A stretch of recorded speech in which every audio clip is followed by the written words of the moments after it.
Welcome to Summary Sanctum. I'm Alex. And I'm Bailey. We are your narrators, and our mission today is to take you on a really thorough deep dive into the groundbreaking work of psychologist Mihaly Csikszentmihalyi and his legendary concept of flow, the psychology of optimal experience. And really quickly, because that name is literally the cornerstone of everything we're about to discuss today, let's clarify the pronunciation. Oh, definitely, because when you see it written down, it looks like a mysterious, intimidating assembly of the entire alphabet. It really does. It's a lot of consonants. Yeah. But it is pronounced Csikszentmihalyi. Csikszentmihalyi. Right. And it's essential to get comfortable with his work because the concepts in this deep dive are going to fundamentally dismantle and rebuild how you view your own daily life. We're going to explore exactly why our modern, relentless pursuit of happiness is completely biologically broken. Totally broken. And we'll map out the exact structural anatomy of the flow state. And most importantly, I think, we are going to look at the practical mechanics of how you can engineer your reality from your mind-numbing morning commute to the most stressful hours at your job into a reliable source of deep, lasting fulfillment. So to even begin constructing that new reality, we have to kind of clear away some deeply ingrained cultural mythology. Yeah, because our society operates on a very specific, totally unquestioned assumption about what happiness actually is. We really do. We treat it as a passive state. Like the assumption is that happiness is a destination you eventually arrive at through good fortune or by finally accumulating enough wealth to buy comfort. Right. Or by eventually reaching retirement where you can just sit on a beach and do absolutely nothing. Exactly. The retirement dream. But the source material introduces a striking, almost brutally sobering reality right up front. Oh yeah. The universe is completely indifferent to human desires. It's a harsh truth. The cosmos was not designed with our psychological comfort in mind at all. And the historical context here really drives that home. The sources point out that Aristotle was trying to decode the secret to human happiness like 2,300 years ago. 2 millennia ago. Right. And if you objectively look around at our society today, we are theoretically living in a utopian sci-fi future compared to ancient Greece. Oh, 100%. We have indoor plumbing, climate control, on-demand television. And access to the entirety of human knowledge on these little glass rectangles we just keep in our pockets. It's insane when you think about it. Yet, despite these staggering modern luxuries, we are statistically and observably no closer to figuring out baseline happiness than Aristotle was. We really aren't. We are trapped on what psychologists call a hedonic treadmill. A hedonic treadmill. Yeah. The mechanics of that are fascinating because they are entirely biological. Yeah, as soon as our basic survival needs are met, our baseline expectations automatically escalate. So if you get a raise at work, you feel this temporary spike of joy, right? Yeah, but then within a few months, your brain completely adapts to that new income level. It just becomes the new normal. The new baseline. And you immediately start craving the next tier of luxury or security. Exactly. You are running exhaustively just to stay in the exact same emotional place.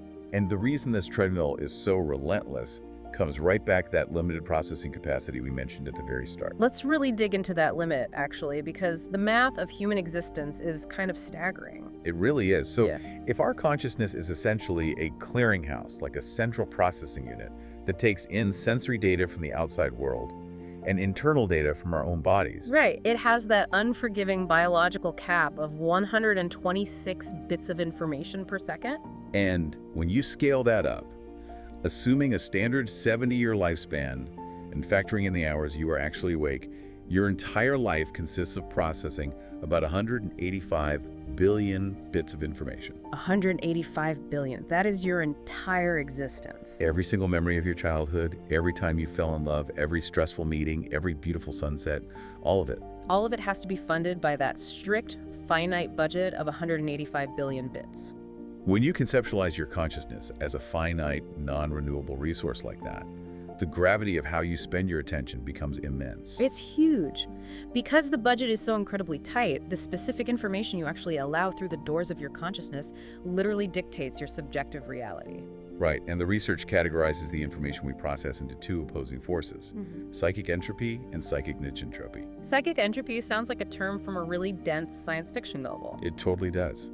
But it perfectly describes the daily experience of anxiety. Entropy is disorder.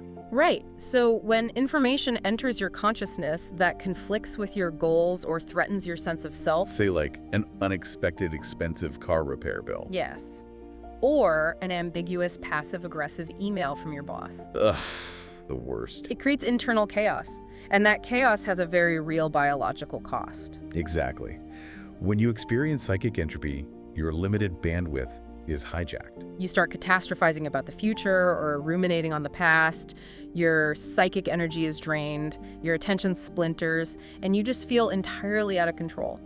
If we think about this like a smartphone with an incredibly restrictive low-tier data plan, it clicks perfectly. Oh, that's a great analogy. Right, like if you are sitting at a dinner with your family, but you are using up 80 of your available bits per second, quietly buffering anxieties about a work presentation tomorrow. And maybe another 20 bits downloading regrets about a conversation you had yesterday. Exactly. Your connection to the present moment literally drops. You do not have enough processing power left to actually taste the food you are eating or comprehend the words your family is saying. You essentially become a ghost in your own life. It's tragic, honestly. But the alternative to that state of disorder is psychic negentropy. Negentropy is order.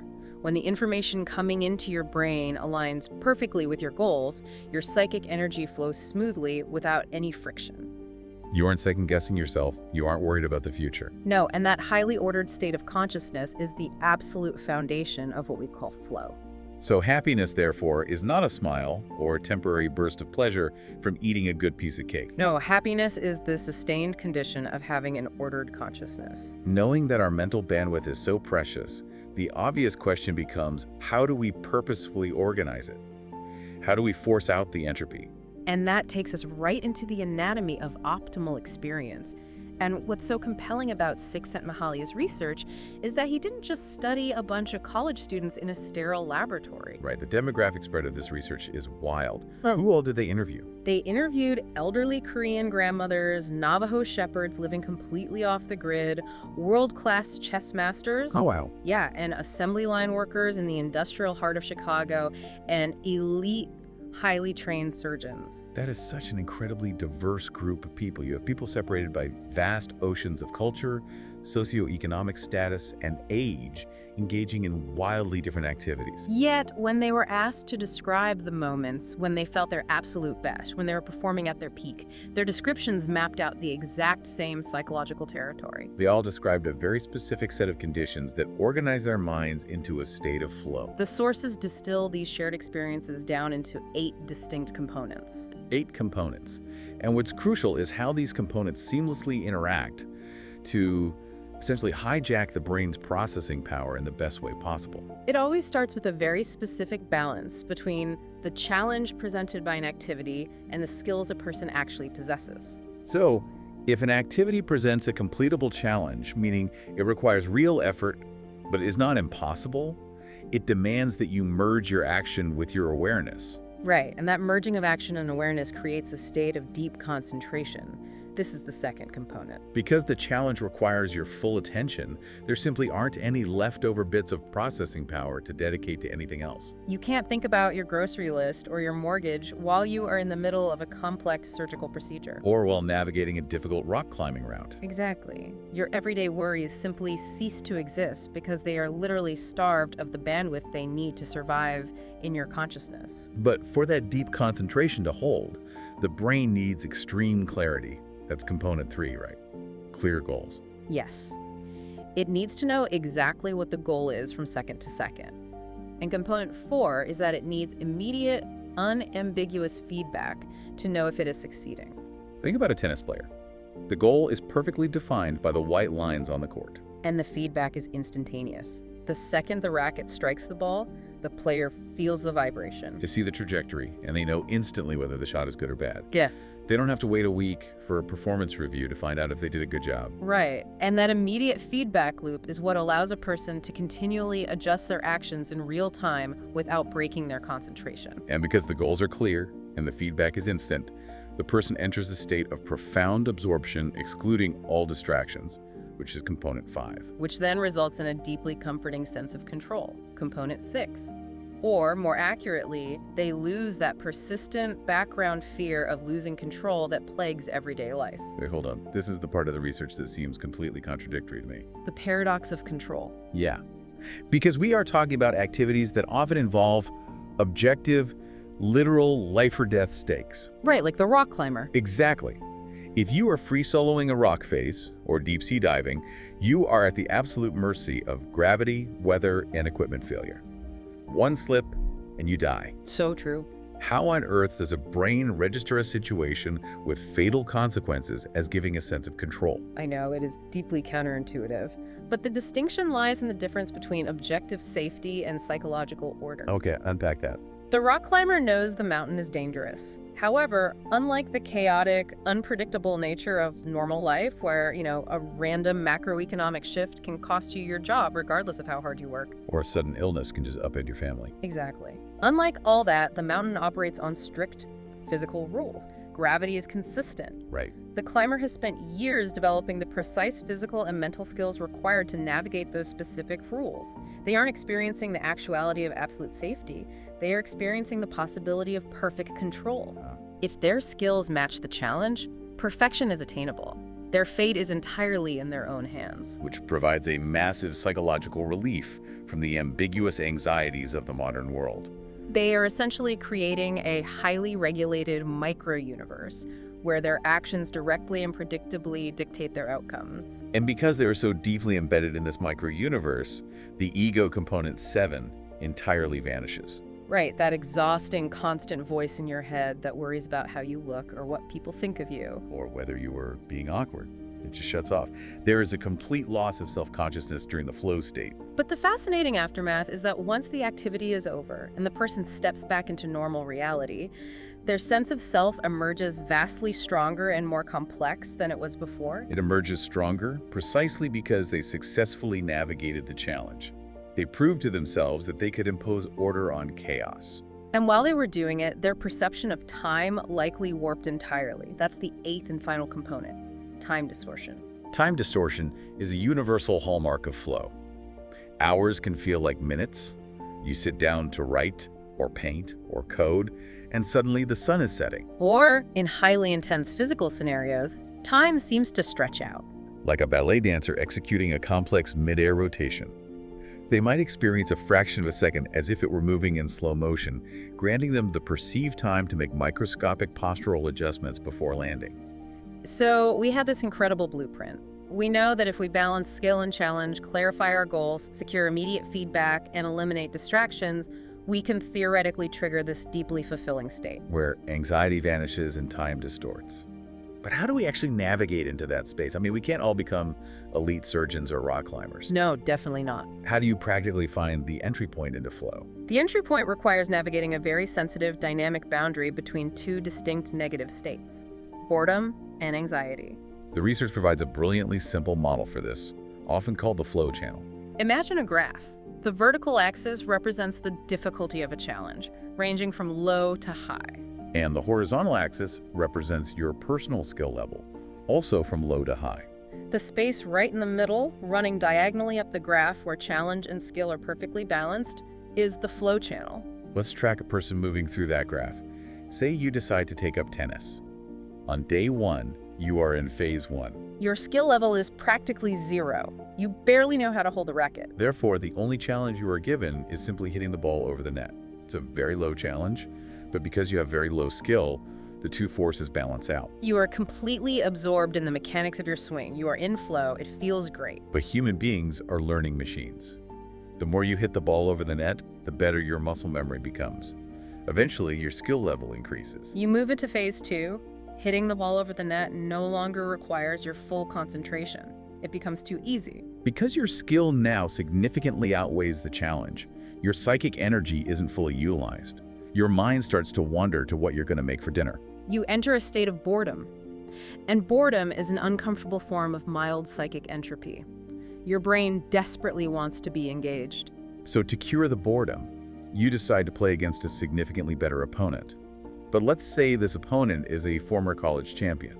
Oh no. Now you are thrust into phase 3. The challenge of returning their 100-mile-an-hour serves heavily outweighs your current beginner skill level. You are overwhelmed. You miss every shot. Your confidence shatters, and you enter a state of anxiety. The entropy is now severe. Which forces you into phase 4, the desperate need to return to the flow channel. The brilliant evolutionary design of this system is that boredom and anxiety are not just punishments. They are biological compasses. Exactly. They tell you exactly what you need to do to restore order to your consciousness. If you are bored, the only cure is to actively increase the complexity of your challenge. Maybe you start aiming for the back corners of the court. Right.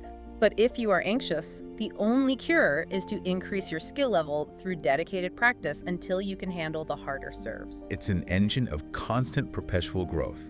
You cannot stay static. To maintain the joy of flow over a lifetime, you are biologically forced to continuously seek out greater complexity and master new skills.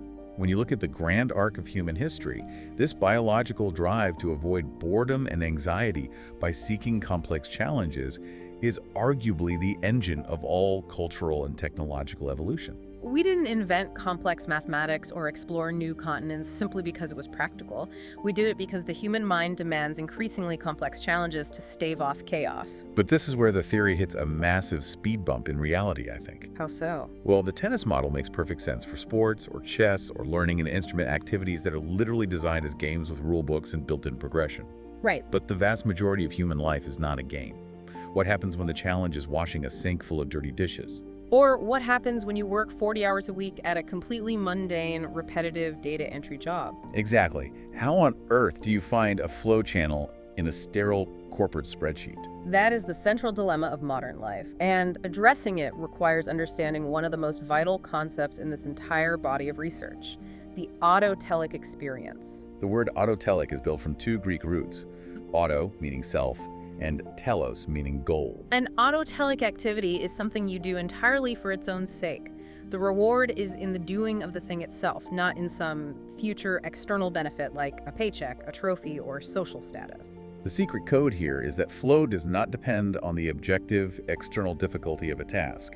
It depends entirely on the perceived challenge. You have the power to artificially structure any mundane situation into a complex game if you actively manipulate your attention. Which leads directly into what the researchers found to be one of the most surprising and frankly counterintuitive discoveries in the entire dataset. The great paradox of work and leisure. If you survey a random group of people and ask them where they expect to experience the most flow, the most enjoyment, and the most focus at their jobs, or during their free time at home, almost universally, people will confidently say their free time. Of course they would.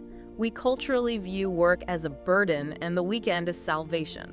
But the statistical data completely inverts that assumption.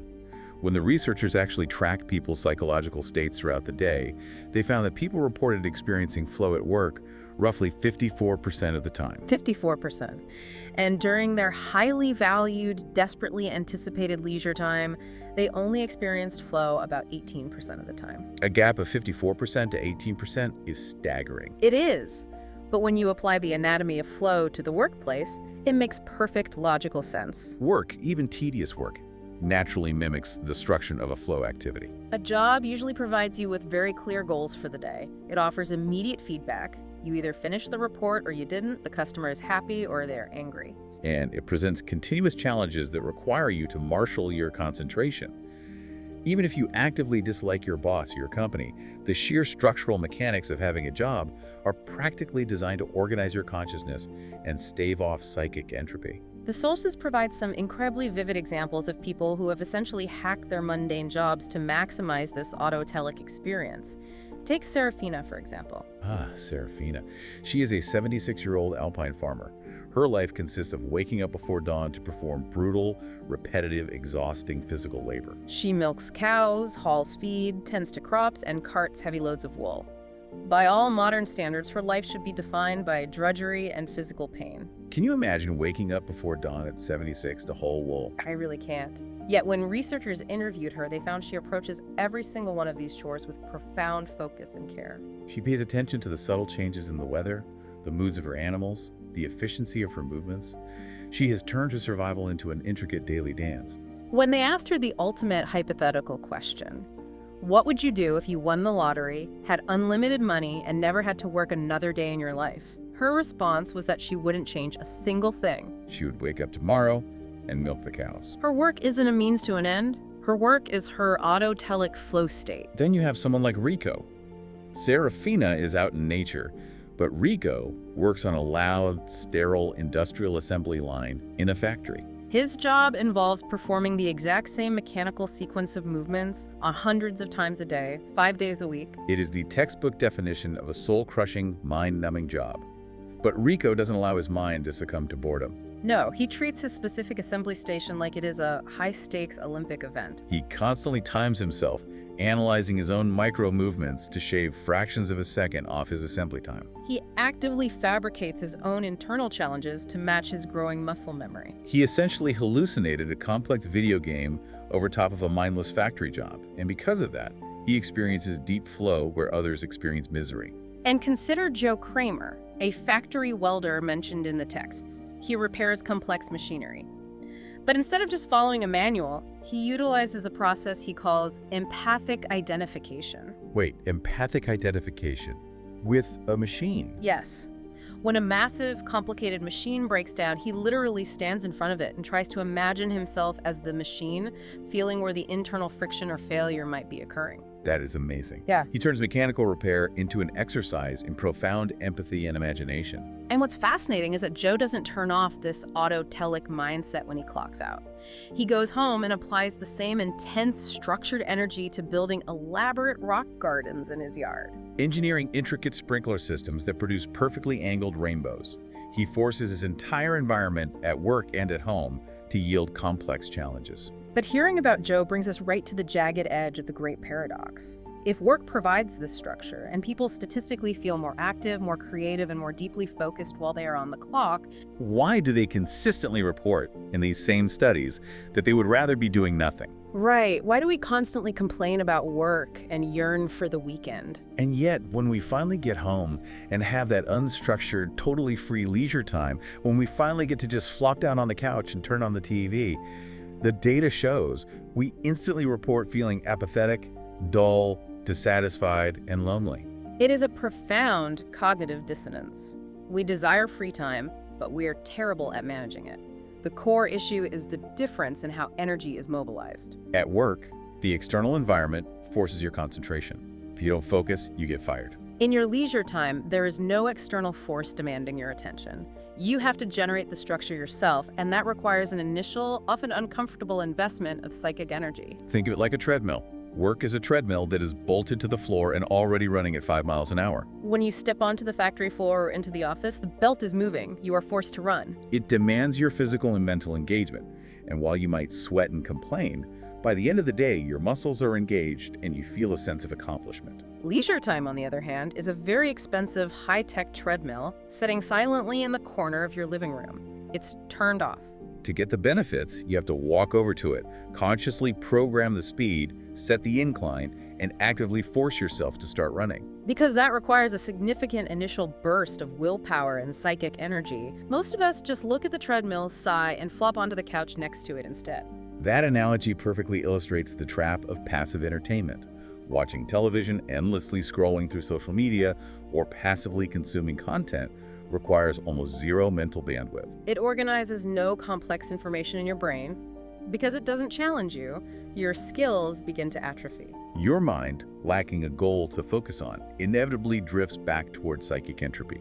You start feeling that low-grade hum of anxiety or just a hollow sense of emptiness. Active leisure, like choosing to learn a new language, playing a musical instrument, reading a dense philosophical book, or even just engaging in a truly deep, vulnerable conversation with a friend, requires that initial effort to get the treadmill moving. But once you invest that energy, the activity takes over, organizes your consciousness, and produces genuine, lasting happiness rather than just temporary numbness.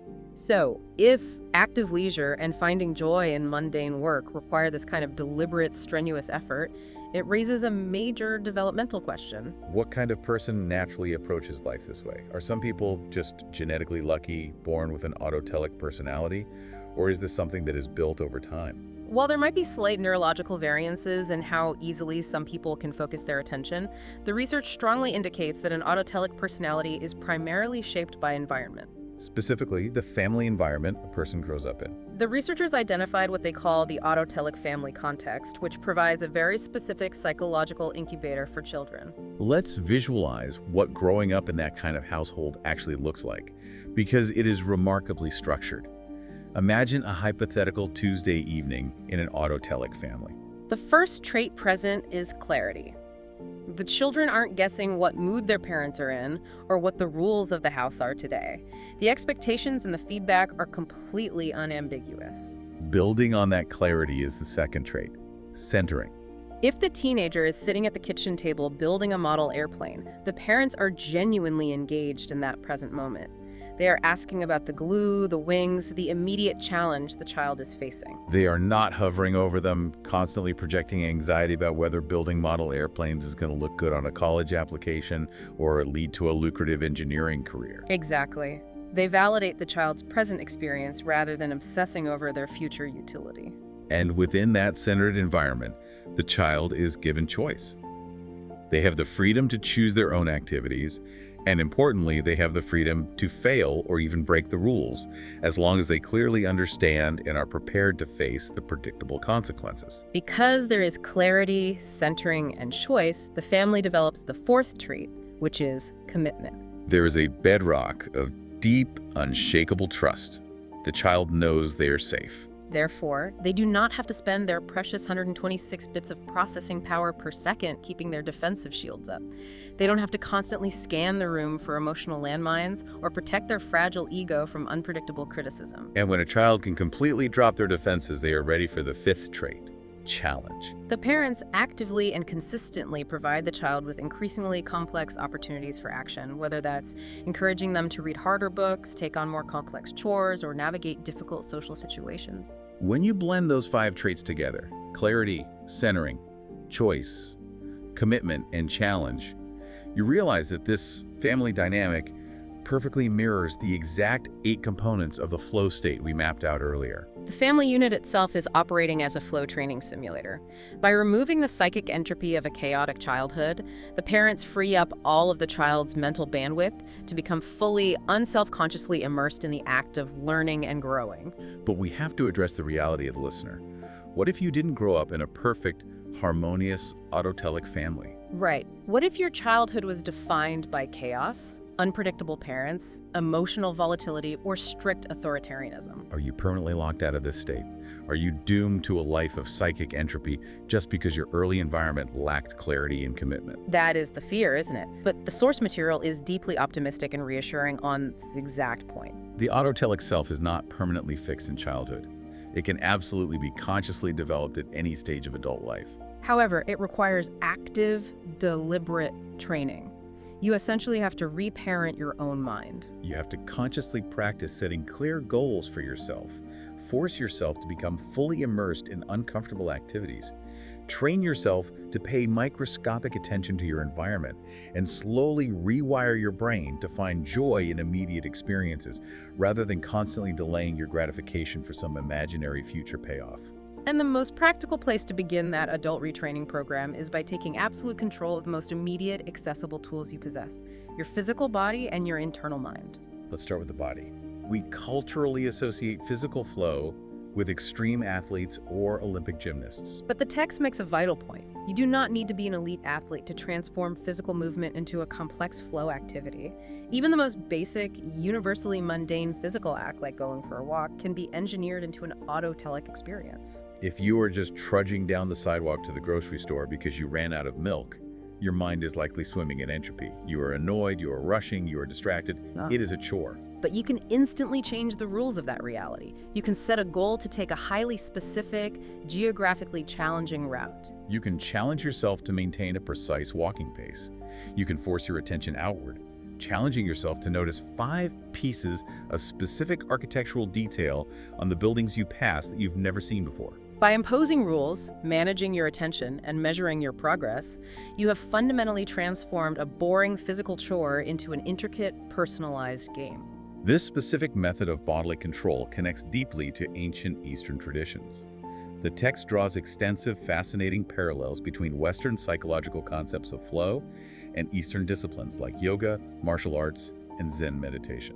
While the cultural framing is different, the underlying neurological goal is exactly the same, achieving a state of joyous, self-forgetful involvement through disciplined, rigorous concentration. Yoga, for example, is essentially a highly refined, historically perfected flow activity.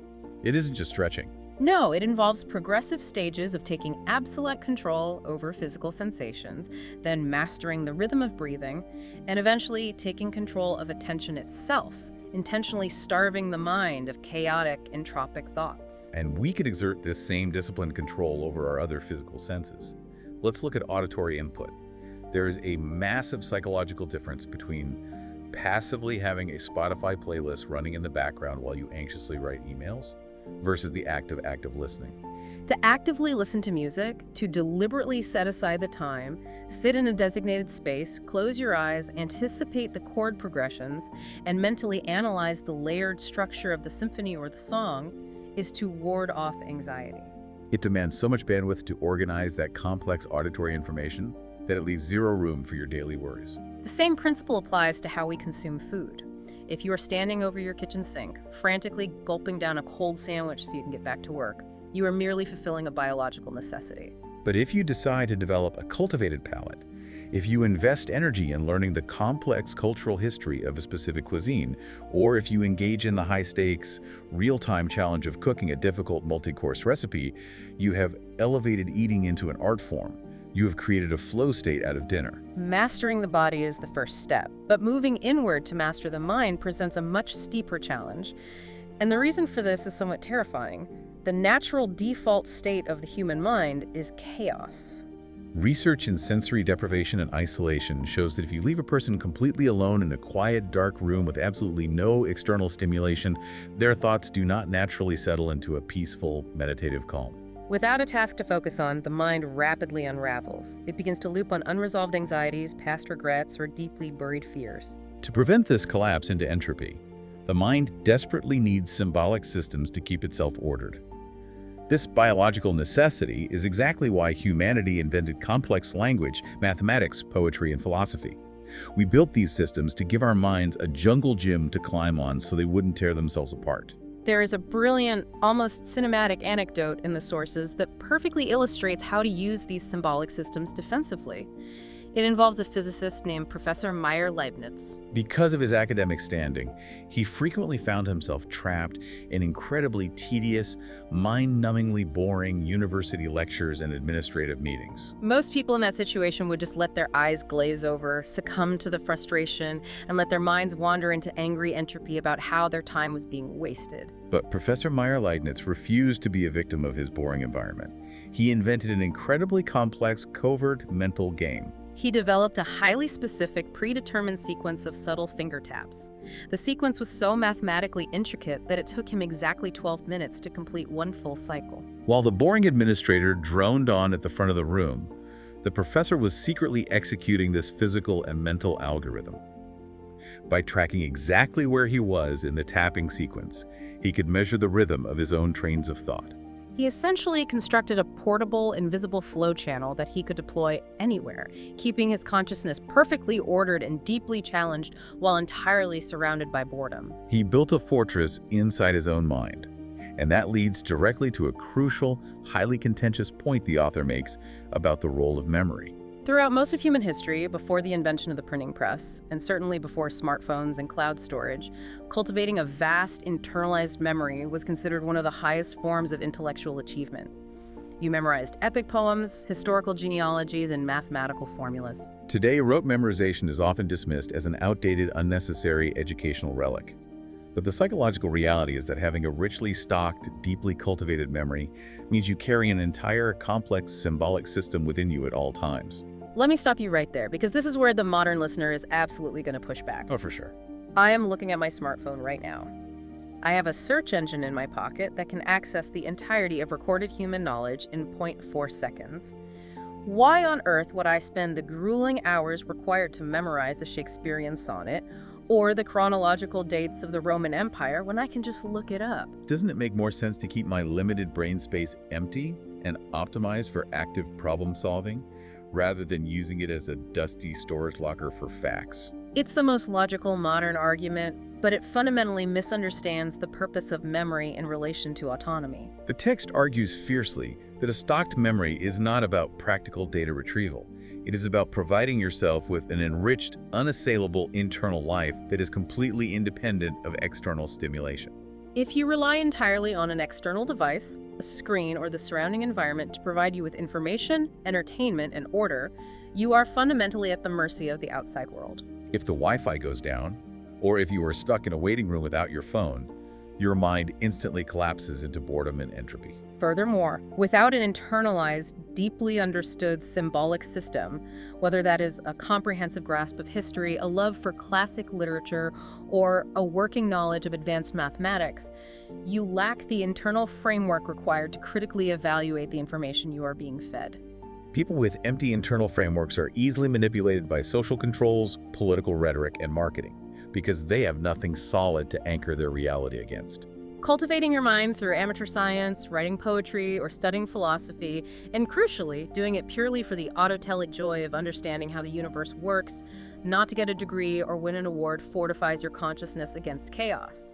It ensures you are never truly empty, even when you are completely alone. You are building an internal sanctuary that no one can take away from you. But of course, we do not live out our entire lives in isolated meditation. We are a profoundly social species. We have talked extensively about mastering the body and mind in isolation, but how does the concept of flow survive collision with other people? And even more critically, how does it hold up when we inevitably face tragedy, trauma, and the absolute darkest moments of human existence? Social flow is fascinating because it is highly variable. Let's look at casual relationships first. Friendships are generally the easiest social dynamic to enjoy because they're usually autotelic by their very nature. You choose your friends based on shared interests and compatible personalities. The overarching goal of the friendship is simply to enjoy each other's company. There's usually no external utilitarian motive. However, deep structural relationships like marriages and families are vastly more complicated. They are complex living systems that change dramatically over time.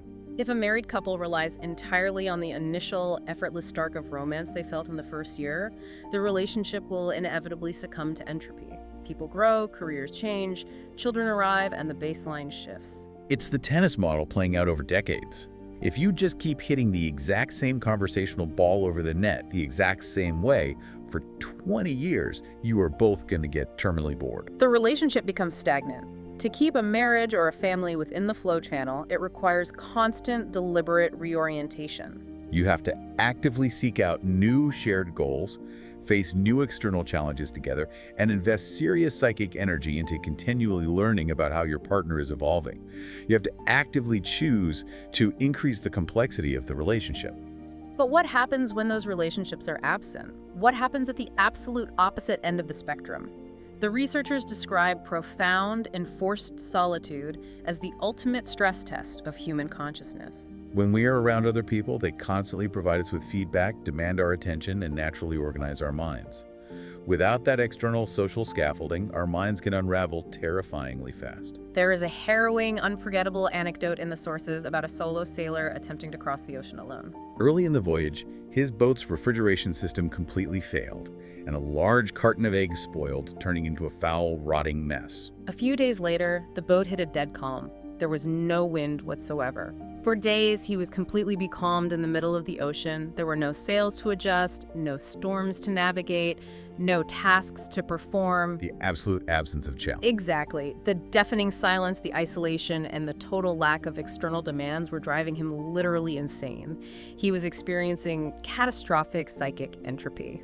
So out of sheer desperate self-preservation, he took the carton of foul-smelling rotten eggs, walked up to the deck of his boat, and deliberately smashed them everywhere. He voluntarily created a disgusting, complex, difficult mess just so he would have a demanding goal to accomplish. He spent hours meticulously scrubbing the deck, and that singular, unpleasant task provided the structure he needed to keep his mind from snapping. He weaponized a chore to save his own sanity.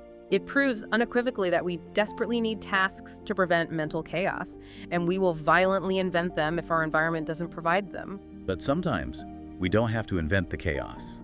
Sometimes, life forces catastrophic adversity upon us.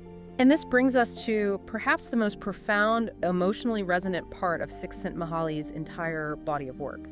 Transforming sudden, violent chaos into order is arguably the absolute peak of human psychological capability.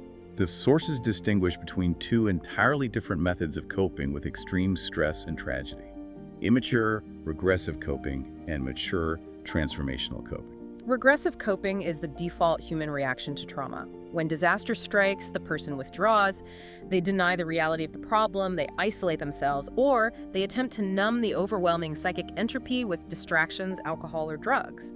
They retreat inward and let the environment crush them. Transformational coping, however, is a radical psychological pivot. It occurs when a person absorbs the full shock of the adverse event, but instead of retreating, they cognitively redefine the tragedy as a complex new challenge that must be mastered. There is a story in the text that so perfectly beautifully illustrates the mechanics of this pivot. It's about a young boy named Mark. Mark was walking alone through a city park when he was suddenly surrounded and jumped by 3 older teenagers. They violently mugged him, threatened him, and stole his watch. Now, look at the reality of that situation. Mark is physically overpowered, completely outmatched, and has just been the victim of a traumatic crime. The normal, expected reaction, regressive coping, would be to run away terrified, accept his permanent role as a helpless victim, and carry that psychic damage forward. But Mark did something extraordinary. After they took his watch, instead of running, he turned around and followed them.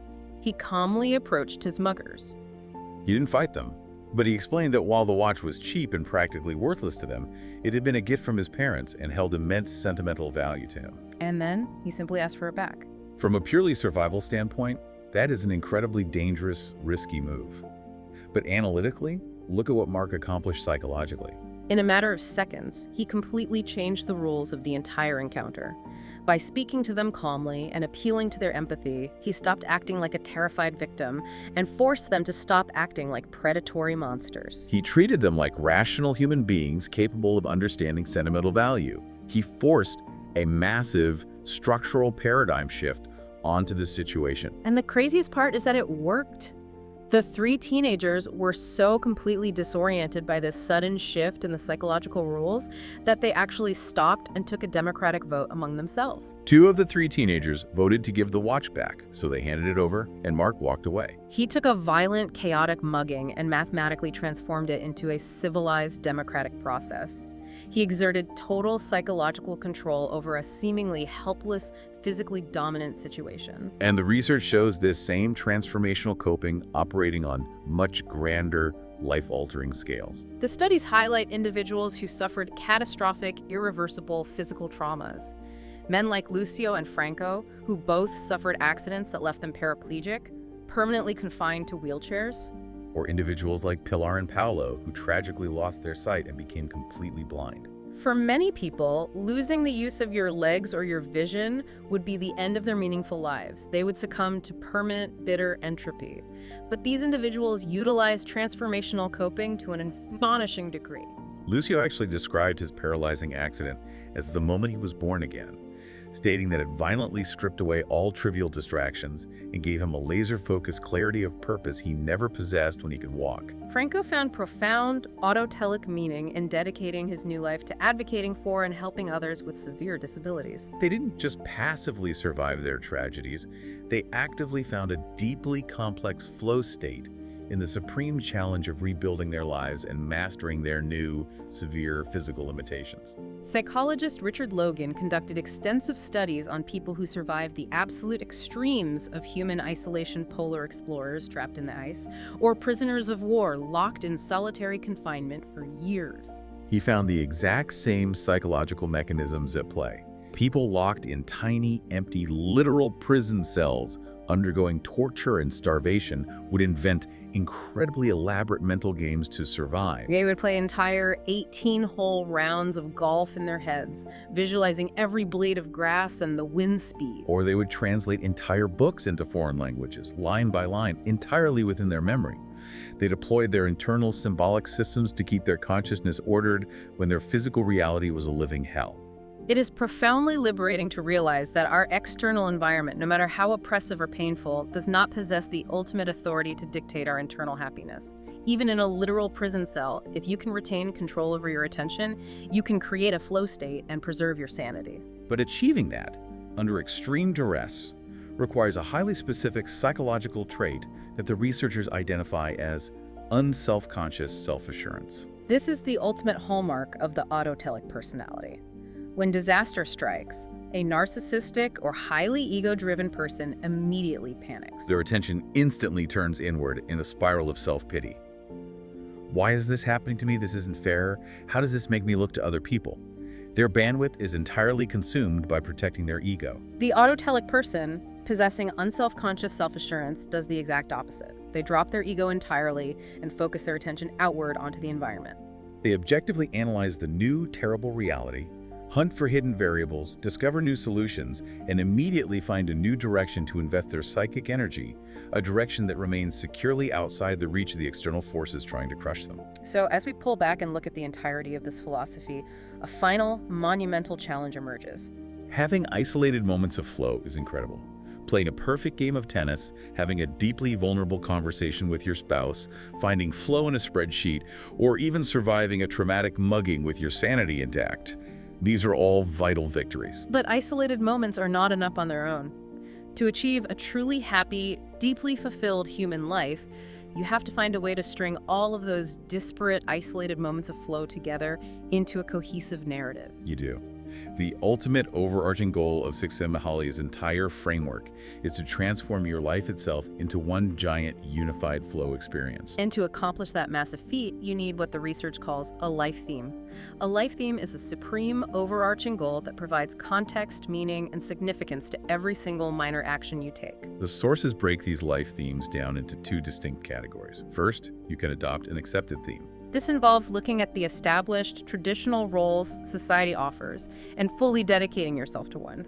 This could be dedicating your entire life to being the best possible parent and raising a strong family, or committing yourself to serving your local community through a specific vocation. Alternatively, you can forge a discovered theme. These are not handed down by society. They're usually forged in the fires of intense personal struggle. Think of the person who barely survives a horrific, rare disease and subsequently dedicates every waking hour of the rest of their life to researching a cure or fighting the bureaucratic injustices of the healthcare system. They didn't choose the tragedy, but they discovered their life theme through their pain. And there is a remarkably beautiful, centuries-old metaphor provided in the text to illustrate this harrowing journey toward a life theme, Dante's Divine Comedy. The epic poem begins with Dante realizing he is completely lost in a dark forest. That dark forest perfectly symbolizes the modern midlife crisis, a terrifying loss of direction, the overwhelming, paralyzing meaninglessness of total psychic entropy. To find his way out of that dark forest, he cannot just wander aimlessly. He has to commit to a path. He is forced to navigate all the way down through the horrors of hell and the trials of purgatory.